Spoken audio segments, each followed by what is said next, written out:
In this video, we're going to discuss what's the first thing you need to do in order to practice Kemetic Spirituality.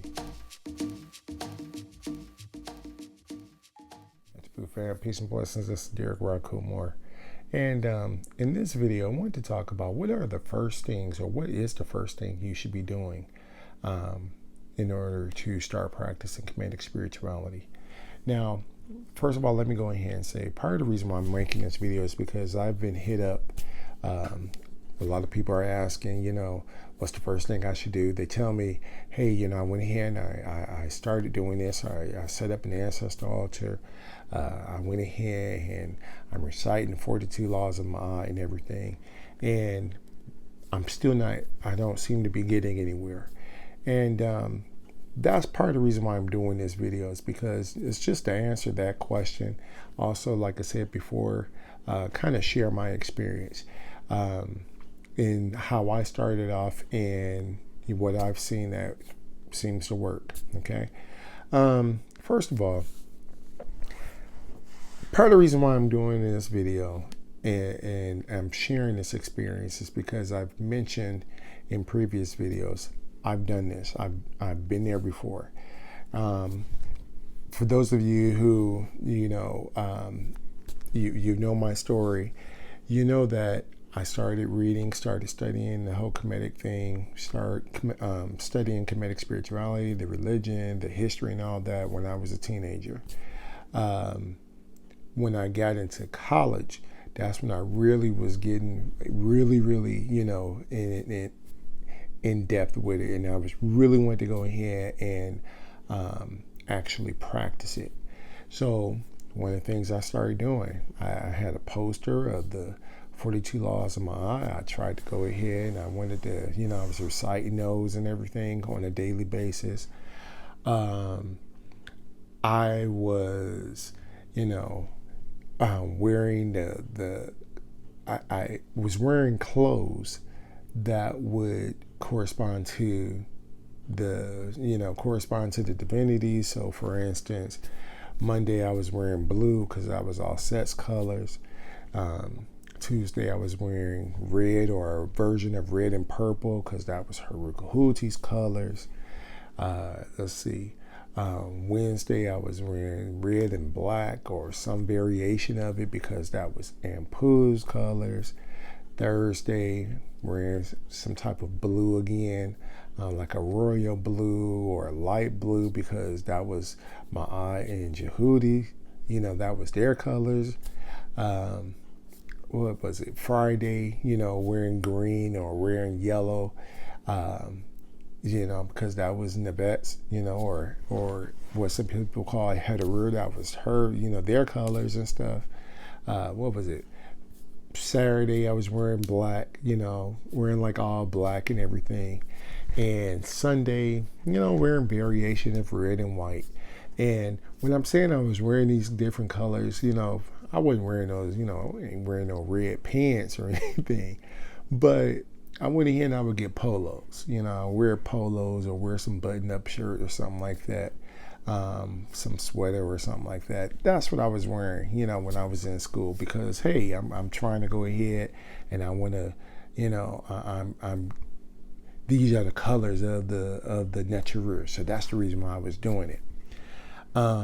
I even, at the time, I think I even had like a little ankh ring. I was rocking that and all that kind of stuff.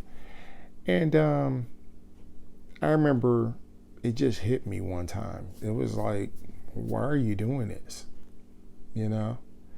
And I don't know. It was like, when it really hit me, I mean, I asked myself, I was like, yeah, why are you doing this? Why are you, why are you wearing these different colors of the week to correspond to, that correspond to the nature, okay, correspond to the Kemetic divinities. Now, from a, intellectual perspective, of course, I was aligning myself with the energies of the week. I was trying to go ahead and live in harmony with the different nature, or like I said, the energies of the week. Okay, the nature of the week. But But still, what was the purpose of it? You know, what really was I doing? I mean, yeah, if I'm going ahead and I'm wearing red and, you know, a variation of red and purple in order to align myself with RauKhu's energy, I wasn't taking that energy and going anything or doing anything with it. You know what I mean? I mean, I wasn't like, I wasn't, I was aligning myself with, you know, this warrior energy, but I wasn't in a warrior perspective. You know, I wasn't using that aggressive energy or anything in order to accomplish something. And then, and at the same time, that's not to say that, come Friday, for instance, come Friday, that's not, I who's to say that I didn't need aggressive energy on Friday? You know, things don't line up black and white. Okay. I mean, I could have gone ahead and I could have needed that, even though it was the day of the week for Tuesday to be a RauKhu's energy. I could have needed that energy maybe on a Friday, maybe on a Saturday. Okay. Maybe on a Friday, definitely, especially if I'm trying to take I need to take an exam. So I may have needed to go ahead and wear that energy then. But the point that I'm making is that there was no purpose behind it. Okay. And it really didn't hit me. It really didn't start to make sense or anything that that something was going on, that something was missing until until the illness came about. Okay. Now, after the illness came about, and first of all, before I talk about that, remember, I went ahead and I had an ancestor altar. I had an ancestor altar, and I've been working ancestor altars for a while, for a long time. But again, there was still something missing. Okay. So when it finally dawned on me that, what was the missing piece, it was, like I said, it was after the illness. It was during that time when I had the illness. All right. And what actually dawned on me was that a lot of us, when we come into Kemetic spirituality, because we are so used to, being in a Western religious mindset, in Western religious, religion rather, because of us being in that for so long, when we come into Kemetic spirituality, what we're looking for, and for that matter, I've seen this even in other versions of African spirituality as well. But when we come into Kemetic spirituality, it's different. And the reason why is because we're actually looking for someone to tell us what to do, as was done when we were in the Western religion. Okay, we look for someone to tell us how to eat, how to sleep, what clothes to wear, what to dress, and what to wear in regards to jewelry, how we're supposed to pray, how we're supposed to do all these things. We look for someone to tell us to do that, and that's not what Kemetic spirituality deals with. Kemetic spirituality is not a, how you put it, it's not about you do as I say. Now, understand, I'm not knocking anybody who does any of this, or who's done all the things which I've mentioned. Okay. Again, I'm sharing my experience. So please don't get bent out of shape and say, hey, this is what, what Derek said. Okay. Because that's not the case. All right. Just sharing my experience. But like I said, the thing is, because of us coming out of that religious mindset, we look for people to go ahead and tell us this is what you're supposed to do. Okay. And again, that's not what Kemetic spirituality, at least from my opinion and based upon my experience, that's not what Kemetic spirituality is. Okay. When it finally went ahead and is dawning on me where I'm having the problems at, in regards to developing and growing spiritually from a Kemetic perspective. When it finally dawns on me, okay, what hits me is that what is happening is that the reason why I felt, here I am, I'm doing all the, following all the procedures, following all the rituals, following things basically by the book. I'm reciting the laws of Maat, and I got an ancestor altar and all that, but something felt like it was missing. It was because I was going ahead and I was doing things based upon form, and I had no content. All right? There was no sustenance in anything I was doing. There was no soul in what I was doing. Basically, there was no Maat. There was no purpose. And that's the reason why I kept having the problems I was having. That's the reason why, even though I was following these things and I was doing these things, I was doing, like I said, following and doing these rituals and or the ritualistic procedures of what I presumed or what I thought, was Kemetic spirituality. That's the reason why I felt the way I did. That's the reason why I wasn't getting anywhere. And the reason why, again, part of the reason why I wasn't getting anywhere is because I was looking for someone to tell me this is what you're supposed to do. No one actually set me down and actually said what spirituality is. And everyone ever taught me what spirituality is. I did like most of us do. I went ahead and I got a book. Got a book and went ahead and was like, oh, this is what you're supposed to do, and this is the days of the week of the Necharu, and this is how you set up an ancestral altar and all that kind of stuff. I did all those things, but again, there was no content behind it. It was all form, but there was no content. Okay. When after the illness takes place, and then, I've mentioned before, got out the hospital the second time and everything, after going ahead and, laying up in the hospital, talking to my ancestors, talking to my guides, in thought, okay. When I come out this time and I have my ancestor altar, I set up my ancestor altar. Now I have a purpose.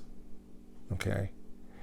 When I set up my ancestor altar this time, see, before when I was setting up my ancestor altar, I went ahead and I was doing it based upon what I saw, what I read other people do. Okay. And it was because, again, no one explained to me that there's a difference. People talk about ancestor altars and everything, but they don't tell you that there's a different perspective that a lot of people have. Some people worship their ancestors. I'm not knocking it. I'm just saying some people do it.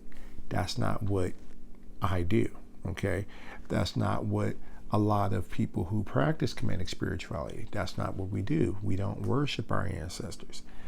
And if you're coming again from a Western perspective, you don't really understand that. You don't even understand, when you're coming from a Western perspective, you really don't even have a real clear understanding why you even deal with your ancestors, because you're so used to, you're so used to basically being taught to pray to God.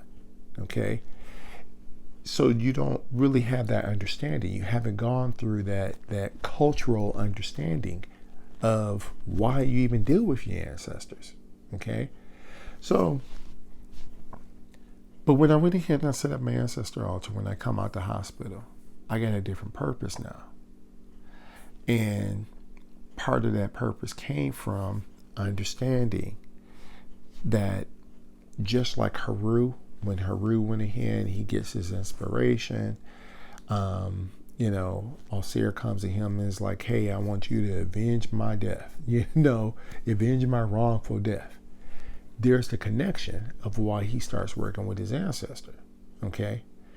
And his ancestor, Alseer in this case, goes ahead, when you start understanding that relationship between the living and the dead, you get a better understanding, a better perspective of why you're dealing with your ancestors, why you're working with your ancestors. And you understand that there is, you're incomplete. Okay. This is part of the reason why in the Kemetic legend, Haru basically, it's alluded to the fact that Haru basically, he has his eye gouged out or set. That is basically symbolizing the fact that he's only focused on the intellectual side, the ego side, the materialistic side, the physical aspect of life. He doesn't see the spiritual side. That's his eye being gouged out. So he needs that spiritual insight, that intuition, that psychicness, and that comes from the ancestors. Okay? So, to be honest with you, when it comes to what's the first thing you're supposed to do when you go ahead and you want to start to practice Kemetic spirituality, the first thing you need to do is understand your limitations. This is my experience again, and I'm sharing, based upon my experience. I believe and I think that the first thing you need to do is understand your limitations, physical limitations. Once you understand your physical limitations, then you'll see the purpose of Maat in your life and see how Maat is supposed to bring balance into your life. Okay? See, because a lot of people go in here and they'll talk about how Maat is truth, Maat is balance, Maat is righteousness, Maat is the law. That's all great. Yeah, you're absolutely right. That's the form. Okay? Maat is all those things. But if you're doing all those things, you're practicing in 42 laws of Maat and everything, and you still have no balance, you're not content in your life, then you're not practicing Kemetic spirituality. I mean, does that make sense? I mean, if you're going ahead and you're doing these things, something's missing. And that's not the purpose. The purpose of Maat is to bring balance to things. Okay? So, what I've learned is, like I said, in order to start practicing Kemetic spirituality, you need to go ahead, you need to first understand your limitations. Once you understand your limitations, you start to really kind of get into an understanding of who Maat is. Then the key to dealing with Maat, or the key to actually working and understanding and coming into Maat, is to go with the flow. All right? And a lot of people don't talk about that, okay? But that's what it is. It's about going with the flow. Now, when I'm saying going with the flow, I'm not saying do whatever you feel like doing and all that kind of stuff. Not at all. What I'm saying is you have to go ahead and understand your physical limitations, just like Haru did. Once you understand your physical limitations, then you're relying upon your spirit or spirits to go ahead and bring you certain things. And when they bring you that, the reason why they're doing it is because now you're ready. Okay? See, a lot of us, because of us being brought up and raised in this society, we are bombarded with all this information. And because of us having all this information,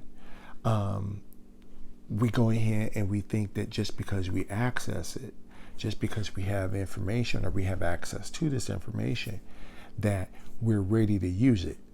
And that's not the case. Okay? As I was mentioning previously, I've had an ancestor altar prior to me having the illness. Okay? I always had an ancestor altar because I had access to the information. So I went ahead and I always had the ancestors, or always had an ancestor altar. I always, honored my ancestors and all that kind of stuff. But I wasn't ready for it. Okay? I wasn't prepared for it. So, in other words, what ended up happening was that I forced the issue. And because of me forcing the issue, I kind of made myself open to some things that I probably should not have been open to. Okay? And some people, I know when they talk about ancestor altars, they talk about this, but not a whole lot. because everybody's all big into the whole, honor your ancestors, worship you, and venerate your ancestors. Okay. Now, understand what I'm saying. I'm not saying that having an ancestor altar is wrong. I'm not saying that, that if you have one, take it apart and all that kind of stuff. I'm not saying any of that. But what I am saying is that if you're not getting any kind of results from it, if it's not benefiting you, you're just doing it out of, you're just doing it because that's the end thing to do, because you've read this is what you should be doing. If you're doing that, there's no Maat in it, okay? You're not doing this from a Kemetic perspective. You're not doing this with a purpose, because that's what Maat basically deals with. Maat is truth, balance. Maat is law. Maat is righteousness. But what I found from working with Maat, working with the Maat, okay, is Maat gives you purpose. And when you have purpose, there's no one can go ahead and no one can take that away from you. Okay. You do it because that is part of your cultural way of doing things. All right. Give you an example. This is an example they just dropped in my head here. If you don't have any purpose, you don't have any Maat. Here's a prime example. And again, I'm not trying to, criticize or any of that. Just share my experience. But if you have no Maat in your practice when you're honoring your ancestors, okay? Now, if you've read anything about honoring your ancestors and setting up an ancestor altar, even on this channel or other people's channels, you'll hear them say you need to at least honor your ancestors, or at least go ahead and do it at least once a week. That means if you got glasses, you need to refresh it at least once a week. If you're feeling like refreshing your ancestor altar is a chore, you're not doing it for the right reason. Okay? Because you don't see the connection. Again, you're following form, but you don't have the content. Okay? And that's the reason why this is one of the things I keep trying to stress on this channel, is that we got to get out of the habit of doing things. Yes, it's great to go ahead and do all these things and try to get back into our cultural way of doing things. But if there's no sustenance in it, if you're just doing it just for the sake of doing it, then it basically becomes a fad, and that's pretty much what's happening with a lot of people who are going ahead and they're dealing with the ancestor altar. They're doing it because it's a popular thing to do, okay? But when you're doing it and you have sustenance in it, okay, you have that culture, supreme mathematics, peace out for those, to gods and earths about that. Supreme mathematics talk about that culture freedom. If you have that Maat, that's where it goes ahead and it comes in at. Okay? You're doing it because you understand the reason for doing it. You see the significance behind doing it. You got a purpose for doing it. And you ain't doing it because somebody told you to do it. You're not doing it because, this is what you read. You're doing it based upon knowing. You're doing it based upon understanding. You see the significance behind it. Okay? And that's where you want to get at. So, how do you do that? How do you start? How do you start practicing Kemetic spirituality, especially if you're new to this? How do you start doing this? Well, the first thing, like I said, as I've stated before, understand your limitations. After you understand your limitations, start learning how to go with the flow. Now, but how do you go with the flow? The best way in which I found to go with the flow is really you got to get in touch with your intuition. And that means you really need to go in here. You need to learn how to meditate. Or no, let me rephrase that. You need to meditate. Okay? And what you need to meditate on, the best meditation I have found is They call it stillness. I don't even want to use terms like that.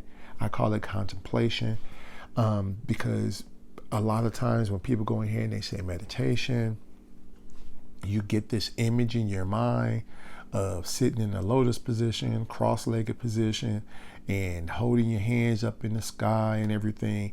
And it totally turns people off because you're sitting up here thinking that you got to meditate like a yogi, or you got to meditate like a guru, or any of these individuals, okay?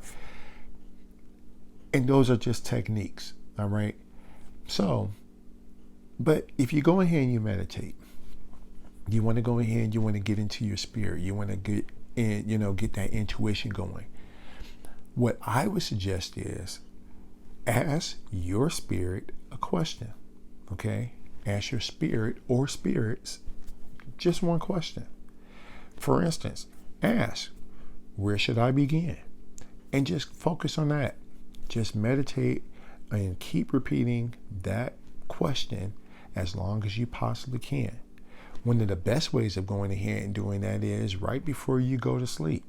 Go ahead and just keep repeating that. Repeat it and repeat it as many times as you possibly can until you fall asleep. When you wake up, try to go ahead and repeat it a little bit more, okay? Eventually, you're going to allow that question is going to fade away.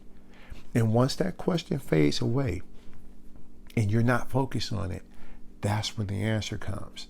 Now, the whole purpose of you going ahead and doing that type of meditation is that it's going to teach you a few things.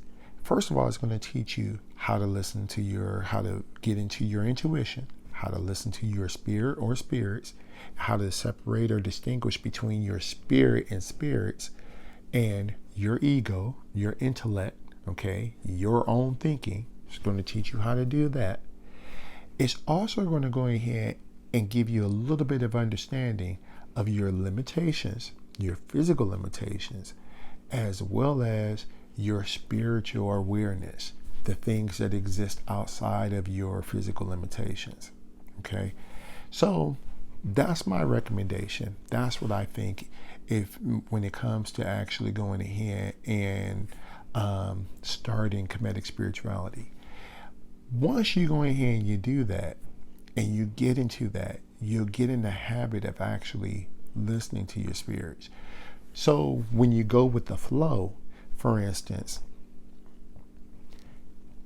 when I went ahead and I set up my ancestor altar this time, it was because I felt it's time to set up my ancestor altar.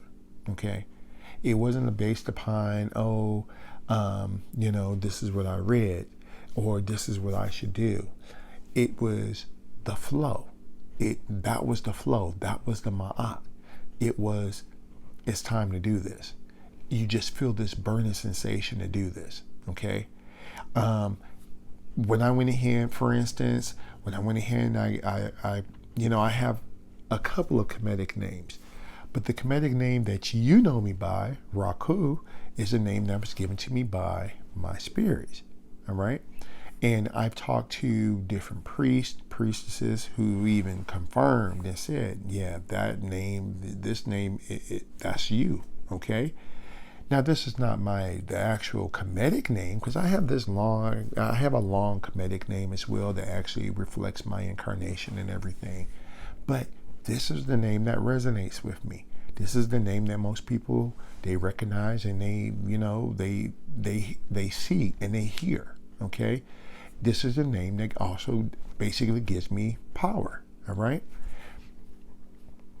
But this name was given to me by my spirits, okay? Now, I would have never got that. I would have never got that name or anything if it had not been for the fact that my intuition was a little bit developed, that I was kind of intuiting and I was connecting with my ancestors and my spirit guides. And that's where you want to get at, okay? We are so in the mindset that we have to go ahead and someone has to tell us this. Someone has to tell us what to do, okay? That's not Maat, okay? That is, like I said, that's a religious perspective. That's a religious perspective based upon, the Western mindset, okay? even if we were in Kemet, that wouldn't even exist. Okay, you wouldn't have priests and priestesses going around saying you got to do this. It wouldn't exist. Okay, they would find ways of going ahead, and you would go to a diviner or something of that nature. And that's the mindset we're trying to get back into. This is our culture. This is our cultural way of doing things. This is what we're trying to return back to. Okay, and once you go ahead and you return back to it, okay, once you go ahead and you get into that, all right, you'll start to see the beauty of Kemetic spirituality. Because like I said, and I'm trying not to drag this video on too long, but I hear people talk about how, they're into Kemetic spirituality, but this person is evil, and or this situation, this is some evilness going on, or this is good, and I'm thinking like that's not Maat. Okay, Maat teaches you that there is balance and that everything has a purpose, the good and the bad, because they're two sides of the same coin. All right, so we want to get out of that mindset of having someone try to tell us what we got to do. Okay, because when you're in that mindset, when you're in that kind of mindset, what ends up happening is that because most people who are practicing Kemetic spirituality or African spirituality, they already know this. They've already come into this. Most people, most true practitioners, they've already come into this. All right, they've been taught this. They know this. If they've been practicing it for a while, okay, it's the newcomers that don't know this, and because the newcomers don't know this for whatever reason, it's the newcomers that end up going ahead and following individuals and getting involved in, cults, okay, or that cult mindset. That cult mindset. I'm gonna leave it at that. Okay. And again, I know about this because I was involved in that cult mindset once upon a time. Okay. So, like I said, keep that in mind. Again, go ahead and recap. You want to go ahead and start practicing Kemetic spirituality. Like I said, first of all, know your limitations. Second of all, go ahead and start getting into the flow of things. Learn how to go into the flow. When the spirits bring you something, that's when it's ready. That's when your time. That's when they feel that you're ready to go ahead and do this. Okay. To go ahead and get in tune with your intuition. Start meditating so that you can go ahead and you can start learning how to trust your spirit and spirits. Okay. Other than that, hopefully that helps. If you got any questions or so, like I said, questions or suggestions, drop me a line. Again, thanks for your, for liking, sharing, and subscribing. Talk to you later. Hatapu. Peace. Don't pretend